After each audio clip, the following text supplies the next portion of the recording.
Hello, everyone. Victoria here. I'll tell you a little bit about myself before I start talking about 31 Sneaky Ways and the history of how that happened. I am a former educator, a retired teacher, and a weight loss. I'm a weight loss coach now, but I was actually a fitness instructor prior to COVID. And I did mostly Pilates, floor work. I've done it all, like weights, everything, because once you're in that kind of mode, you love every bit of it. But anyway, that is my history. So what happened was once COVID came along, then I just started a group for women, and it was just about ways to be healthy and live a healthier life and lifestyle, especially during that weird time when we were all like, it was pretty bad.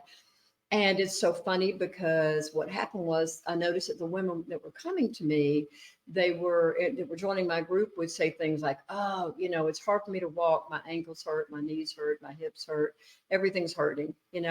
And then I realized I was like, "Oh my gosh, these poor women."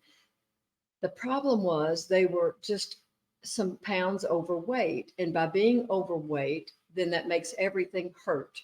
So, like if you're trying to walk or do any kind of a fitness thing, you're winded, the whole thing. So that's what I'm going to talk to you about today. So I'm going to share the history of how that all started. So for me, so switch gears, here's the story.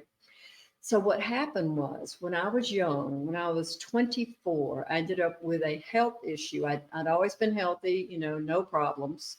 But all of a sudden at 24, I started having these health issues that was affecting my heart.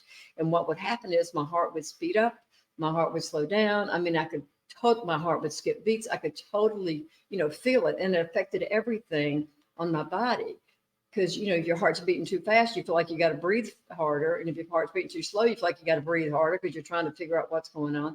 And if your heart's skipping beats, that is not good at all. So anyway, go to the doctor, go to the emergency room many times. Anyway, long story short, took probably 6 months to get to this place, but they figured out it was something called mitral valve prolapse. This was in the 80s. So, now it may have a different title. I don't know. But the point is, they're like, oh, we see what it is after a series of tests, right? So you're going to take two pills every day. Take one in the morning and one at night, and then your symptoms will go away. And I'm like, oh, I was so thrilled to have that solution because I was so concerned about my health. I didn't know what was going to happen next, right? So anyway, ultimately, after about a couple of months of taking the pills, it hit me that I'm a 24-year-old woman and I'm going to be taking these pills the rest of my life. And I did not find that to be appealing, right? I loved having the solution of the pills, but I didn't find that to be appealing.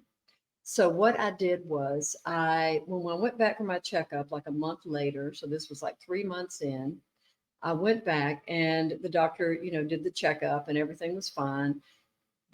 But before when he was finished, doing what he was doing and talking and saying what he was going to say, then tentatively, now this was in the 80s, all the doctors were men. I didn't know one female doctor in the 80s. Okay, I can recall back, all my doctors were male. And also, we didn't question our doctors back then like we do now. We didn't have Google to look up everything. So, I was like, okay,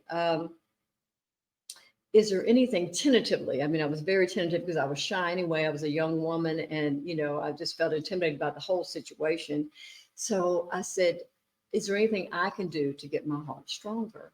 And this guy, I still remember because he had his hand on the doorknob and he's going out, as I'm asking my question, he's getting ready to exit. And so he's like turned around like this and he turns back around and he goes, maybe if you get your heart stronger. And he went out the door. That was all I had to go on. But I'm going to tell you what, friends, that was enough. That was enough because those words set the stage for what happened next and what happened for the rest of my life. Okay, so knowing that, then let me tell you what happened down the road. So basically, when he told me that, we didn't know, we didn't have a lot of things to research. Like I said, we didn't have Google, but I did start doing a Jane Fonda 30-minute video every day, 5 days a week before work. after work, whenever. I did it every day. And the good news, so you know, is that within 6 months, I was off the pills. Literally, it had worked. I was off the pills. Plus, I noticed I had more stamina, I had more energy, and I had a great outlook, because I was feeling so good. And I was like, oh my gosh. And then people were saying things like, oh, you look good. What are you doing? What are you working out? I mean, honestly, it was crazy because, friends, I did it to save my life. I didn't work out to get thin or to wear a bikini, any of that stuff that we see on TV or hear about magazines, women, how we always see that stuff. Anyway, ultimately what I did was I lost the weight, lost the pills, was so happy. Now, when I turned into my 50s, I went through perimenopause. I gained a couple of pounds.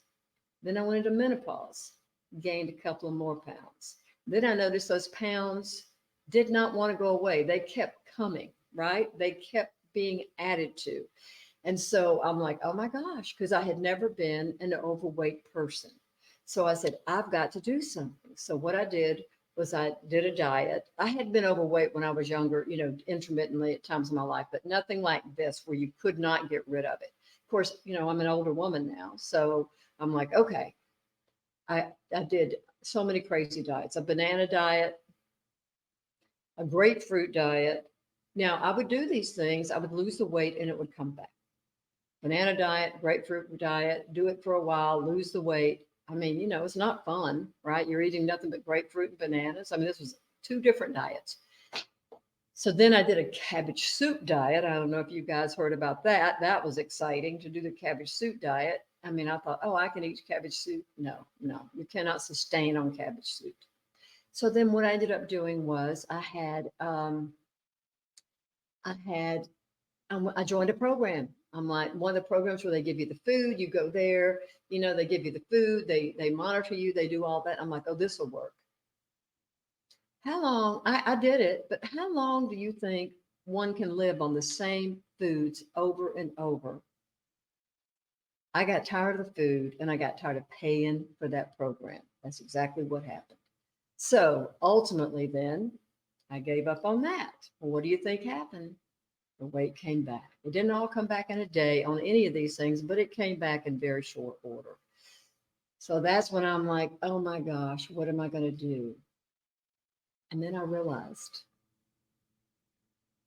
apparently I'm an older woman. My body just wants to be chubby. So I'm just going to stay here. This will be my weight. This is what I'm going to be like. I won't get any heavier. I'm saying to myself, like I could control it. I'm telling you the truth. But anyway, that's what I was like. Yeah, you just don't get any heavier and you can just be a chubby woman. Friends, I almost convinced myself that that would be okay because I couldn't find I didn't, every time I go on a diet, I would gain it back. So here's what happened. You won't believe this story because I can't believe it either. A couple of girlfriends called. I hadn't seen them in a long time. These aren't women I see all the time. And they wanted to do a beach getaway. Heck yeah, I'm totally in for that, right? I'm so excited because I get to see my friends and we're going to be hanging out at the beach together and, we're going to get to talk. I mean, we're just going to be women, the three of us going out. Okay. Here's where it gets crazy. I forgot that I was chubby. I literally forgot that I was so excited about seeing my friends and making this beach vacation that I forgot I was heavier than I want to be. Do you think I even put on my swimsuit? No, before I left. I have a swim bag that I always have packed, so I just had it with me. I mean, I hadn't, when you're chubby, you don't go to the pool. You don't, if you don't feel good about yourself, you really don't want to do those things unless you're, but for some reason, I forgot. Take my beach bag, pack it with my stuff, and here I am on the beach with my friends. I put on, first day we go out, I put on my swimsuit. First off, I can't believe it. I could get in it. And secondly, trust me, it did not look good. I was like hanging out everywhere. I'm like, oh my gosh, what am I going to do? what am I? This wasn't the kind of place where they had a gift shop. I could just, go down and buy something a larger size. There was nothing there. So I'm like, okay, I'm gonna have to go. I'll just wear my cover up. Well, how many days can you wear a cover up on the beach when it's hot outside? And plus, you want to get in the water.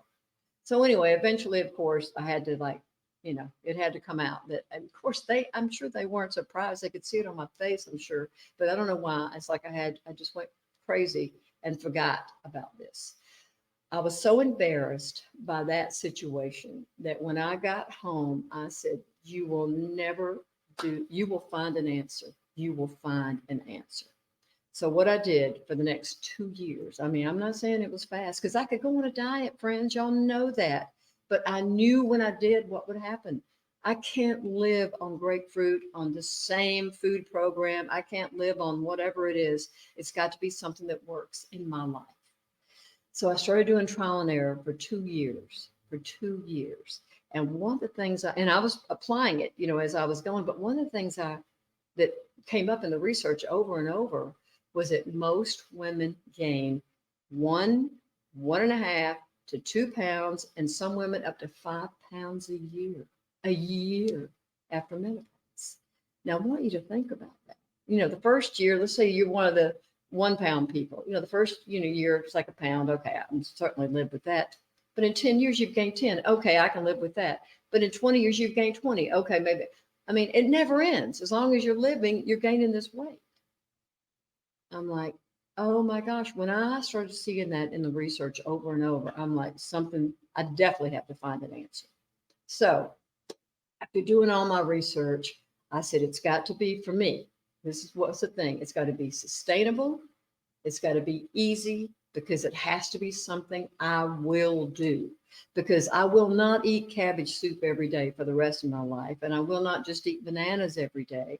I like food just like everybody else. I like my sweet foods, my salty foods, every food, just like everybody. So I said, okay, when I would find something that would work, I would put it in my list. Here's what you're doing. Here's what you're doing. So it turns out that I ended up with 31 on purpose when I got there. There's probably about 35 or 36 really, but in the end, I chose 31 that I knew I could and would do that were sustainable. And so I chose 31 of these sneaky ways, I called them that, sneaky ways. And here's why I chose 31. The longest month of the year is 31 days, the longest months. So I have one for every day. So here's the best part. It's just for today. So if I don't like that tip, if I don't like number 1 or number 8 or whatever, it's just for today. I don't have to live it every day of my life like we do on diets. It was just for today. So I'm pretty happy with this, right? So I started applying that. And in time, I'm not saying it happened fast, but friends, it happened permanently. In time, I dropped all the weight and I have not gained weight since. Okay, so I'm going to share some of these sneaky ways with you in a minute. I do want to tell you 3 truths about weight gain and weight loss that we probably never consider, because I never did until I started doing this. One truth is that we actually inherit the way we eat. It's really habits, right? So let's say, I'm going to tell you a story. One of my clients said when she was a little girl, she spent every summer with her grandmother. And she and her sister would go visit their grandmother. They lived in a different state, and she would go there. And she said every night, her grandmother, I mean, they had a regular day, did what they did, but at night at 9 o'clock, which I just cannot even fathom, at 9 o'clock, her grandmother would make a tray of food for all of them, the 3 girls, and it would have something salty, like a bag of chips, something sweet, like a Twinkie or a candy bar, and a soda, a Coke or a Sprite on the tray. So at 9 o'clock at night, they were eating a snack before they went to bed. Okay, this started her off. So what happened with her is she said, then when she got out, she loved every summer because she could have this, anything she wanted, of course, with your grandparents. But ultimately, what she ended up doing was when she got home and she started getting older and had money, babysitting money or allowance money, whatever money she got, she would do it. She would do that at home. But her parents didn't know because she was supposed to be in bed, getting ready to go to school tomorrow, high school, middle school, whatever it was. And but she said she would just keep it in her room, and then she would, and I'm sure she didn't do this. I'm assuming she didn't keep the soda in her room. I don't know. But anyway, she would keep that in her room. And so it was just a habit. She continued. That is how, so that was, she inherited that from her grandmother. But think about it. I'm a Southerner. Oh my gosh, friends, there's a lot of food. I'm sure a lot of cultures are the same way, but I mean, it's like we have biscuits, we have gravy, we have cornbread, we have banana pudding, we have homemade ice cream is really big, when you live in a warmer climate, right? So we have all that. It's amazing. I grew up with all that stuff. It was how I thought, my mother, we had ice cream all the time. I mean, it's just like how you grow up. It was just a habit. So you feel like you're being deprived if we don't have it. Now, I want you to just think about this. When you go to the movie theater, you smell the popcorn, and of course you want it, right? Or now they do everything in the movie theaters, hot dogs, everything, nachos. But anyway, those are just habits. It's just something that we feel is part of the experience, but we feel like that because we've been doing it our entire lives. It doesn't mean it's true. Number two, how many calories does your body burn in a day anyway? Okay, think about this. People will say, oh, you need to be on a 1,800 calorie diet. Well, what if your body really only burns 1,500 calories a day? And you've just chosen this 1,800 calorie diet because it sounds like, okay, it must be what I'm supposed to do because the average person burns 2,000 calories a day. You don't know.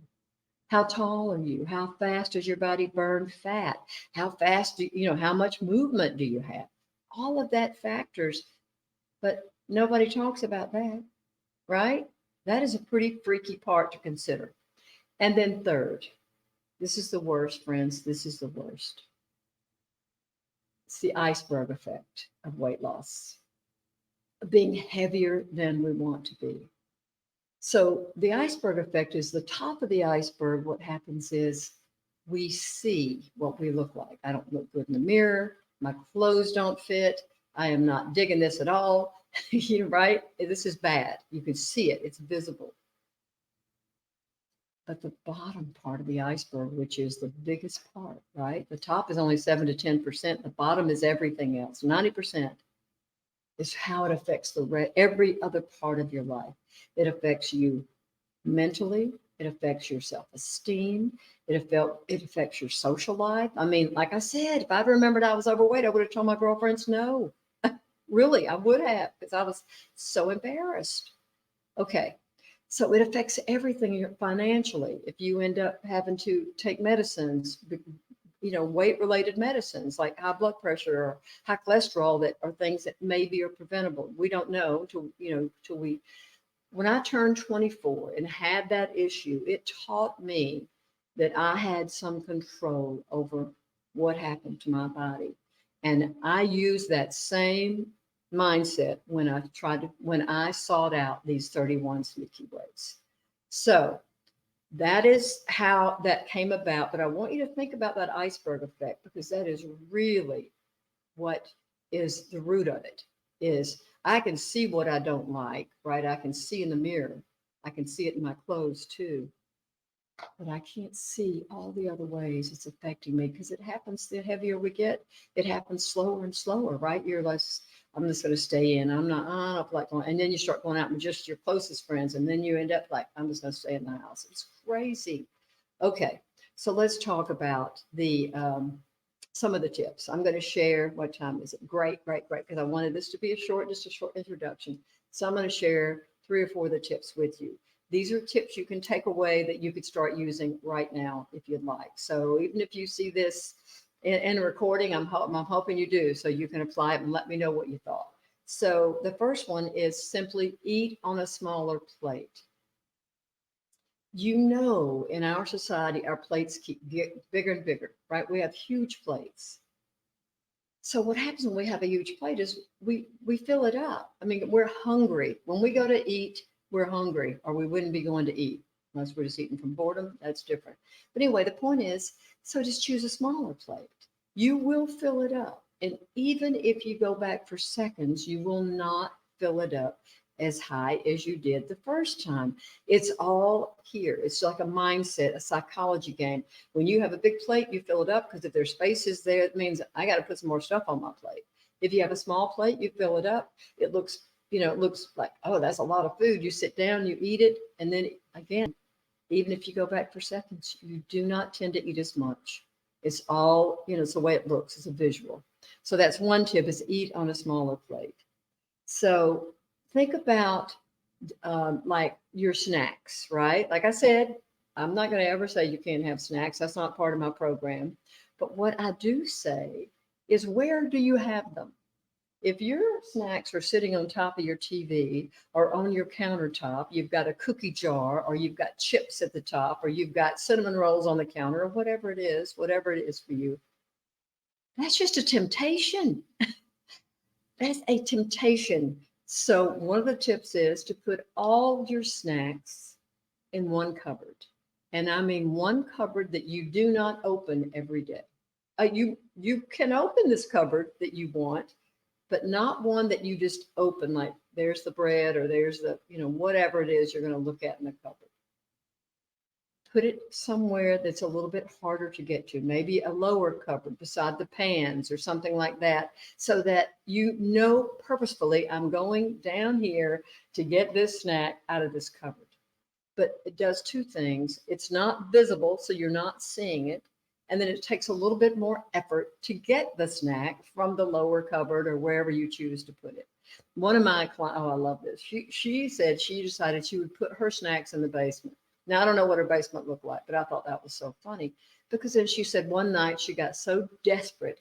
She had some candy and she got so desperate for a candy, even though she said she didn't want to eat it. She couldn't help herself. She's like, she went down there, said she was tearing the place apart because she couldn't remember where she hid the candy.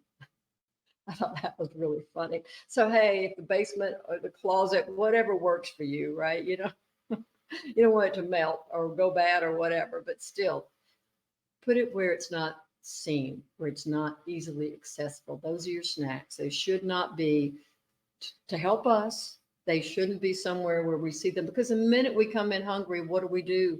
We go grab one of those, not so good for us snacks. So then another tip would be to drink water. If you feel hungry, you can drink water or carbonated water because a lot of times we're thirsty. We don't know that, but that came up in the research over and over. And a lot of times we're just thirsty, but we think we're hungry. So drink some water. Carbonated water works great because, like Perrier or whatever it is you like.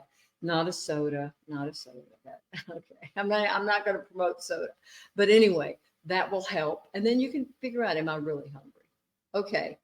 And then I think that'll be it for today. So thank you for attending. Hope you enjoyed it. I know, like I said, I wanted it to be short, like 20 to 30 minutes. So I'll see you in the group again. And thanks for being here. I am a weight loss coach. I teach 31 sneaky ways to reduce weight without a diet, and I would love to work with you. So reach out if you'd like. Thank you.